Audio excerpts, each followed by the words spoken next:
Welcome class. तो अभी तो मुझे एक फंक्शन में जाना था, लेकिन एक मुझे मैसेज मिला अभी टेलीग्राम पे कि सर एक क्वेश्चन बता दीजिए। कल मेरा प्री बोर्ड है या उसके हो सकता है कोई टेस्ट है। उसने बोला है कि सर एक टेस्ट है, उसका मुझे एक क्वेश्चन समझ नहीं आ रहा है, ये बता दीजिए कि ये उससे फॉर्मूले से सॉल्व होगा या किसका कोई दूसरा मेथड है। तो क्वेश्चन काफ़ी ठीक लगा, मुझे अच्छा लगा, और मुझे लगा कि शायद इसका मेथड बताना जरूरी है, इस वजह से मैं बता रहा हूँ। क्योंकि रात में मुझे आने में टाइम लग जाता, इस वजह से मैं सोचा कि पहले ही बता दूं ताकि बच्चे का कल नुकसान ना हो। क्वेश्चन है 2 sin 45 इंटू कॉस 45। देखो इस तरीके के क्वेश्चन तो मैं अभी जब टेक्नोमेट्री शायद कल से ही पढ़ाना स्टार्ट करूंगा तो इसमें बताऊंगा टेक्नोमेट्री के कैसे फॉर्मूले हैं, कैसे क्या है। लेकिन फिलहाल आज बंदे ने क्वेश्चन पूछा है क्योंकि शायद इसका कल टेस्ट है, इस वजह से मैं बता रहा हूँ। बाकी टेलीग्राम पे मुझे कई सारे मैसेजेस मिले हैं, उनका रिप्लाई मैं बाद में दे पाऊंगा। है काफी मैसेज, बच्चे का नाम तो उसमें शो नहीं हो रहा, उसमें केवल लिख रहा है डॉट डॉट डॉट डॉट करके, और फिर कुछ ने स्टार मार्क लगा के रखा हुआ, ये उसकी आईडी का नाम है, सिर्फ इतना ही। नेम मुझे पता नहीं कि लड़का है लड़की है, आई डोंट नो। लेकिन ठीक है, उसने क्वेश्चन पूछा है तो मुझे बताना है। बताने से पहले एक मुझे क्वेश्चन और मिला है कि हाँ, एक मिनट में देख के बता रहा हूँ।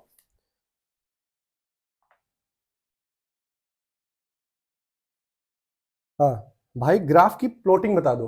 तो वो भी क्वेश्चन में बताऊंगा कि ग्राफ में प्लॉट कैसे किया जाता है। अगर जो ग्राफ दिया हुआ नंबर दिए रहेंगे तो ग्राफ पे कैसे दर्शाएगा वो भी मैं बताऊंगा।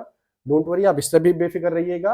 और एक क्वेश्चन आया है, हाँ एक कमेंट ही कह लीजिए, उस कमेंट का या मैसेज कर लीजिए। उस मैसेज में लिखा हुआ है कि क्या थ्योरी भी लिखना पड़ेगा। तो हाँ, आप हिंदी भी लिखेंगे, सीबीएसई बोर्ड वाले इंग्लिश से हैं तो आप इंग्लिश में लिखेंगे, यूपी बोर्ड वाले हिंदी में लिखेंगे।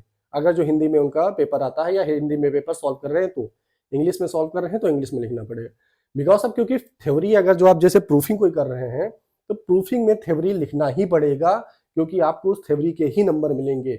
आप सोच रहे हैं कि मैं सिर्फ इतना ही लिख के चलाऊंगा, जैसे सॉल्व करके चलाऊंगा तो उसमें नंबर मिल जाएंगे, नंबर पूरे नहीं मिलेंगे। आपको प्रॉपर थ्योरी के साथ उसको सॉल्व करना पड़ेगा, उसमें लिखना पड़ेगा कि मैंने माना कि √2 पहले अपरिमेय संख्या है या इरेशनल है या रेशनल है, पहले जो भी लिखेंगे तो उसको हिंदी भी आपको उसकी लिखनी पड़ेगी।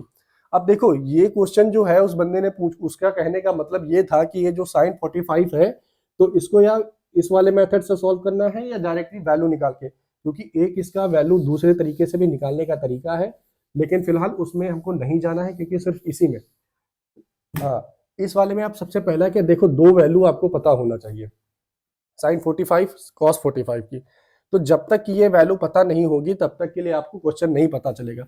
आपको सिर्फ वैल्यू किन किन किन की याद है, याद होनी चाहिए, 0, 30, 45, 60, 90, साइन कॉस tan, ये तीन वैल्यू आपको 100% याद करनी ही पड़ेंगी। किसी भी तरीके से याद करेंगे लेकिन आप याद करेंगे।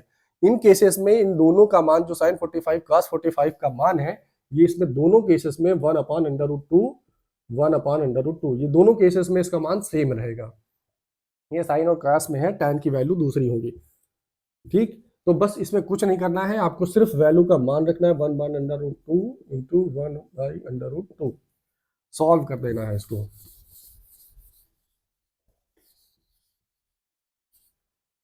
तो ऊपर तो हुआ 2 इंटू √2 का होल स्क्वायर, क्योंकि दो दो है। अब यहाँ पे सबको पहले से ही पता है कि जब अंडर रूट हटेगा तो स्क्वायर कटेगा, ये मतलब स्क्वायर हटेगा या अंडर रूट कटेगा, ये सीधा सीधा मतलब है। तो 2 इंटू 2, क्योंकि ये दोनों हटा, तो 2 इंटू 2 इक्वल्स टू 1 आंसर। बस ये इतना ही करना था, इस वाले में ऐसे ही सॉल्व करना है क्योंकि सिर्फ वैल्यू रखनी है आपको। सीधा सीधा आप उस वाले फॉर्मूले पे मत जाइए कि हाँ इसमें लंब निकालना है, लाल बटे अक्का वाले से मत जाइएगा। ये जब आएगा तो मैं ये भी बताऊंगा कि लाल बटे अक्का कैसे निकलता है, उससे आप बेफिक्र रहिएगा। दूसरा क्वेश्चन एक और था, हाँ मिल गया, दूसरा क्वेश्चन भी है।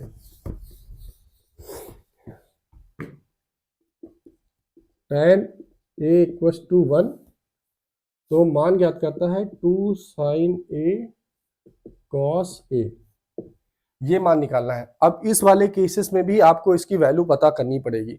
अगर जो आपको वैल्यू नहीं पता है तो आपको नहीं पता चलेगा। अब ये पता चलना पड़ेगा कि आपको 45 tan का जो वैल्यू है ये कौन से डिग्री पे 1 आता है।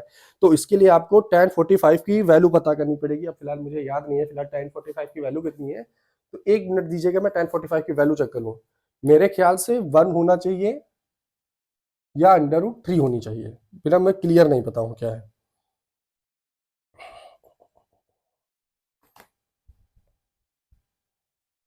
Shit.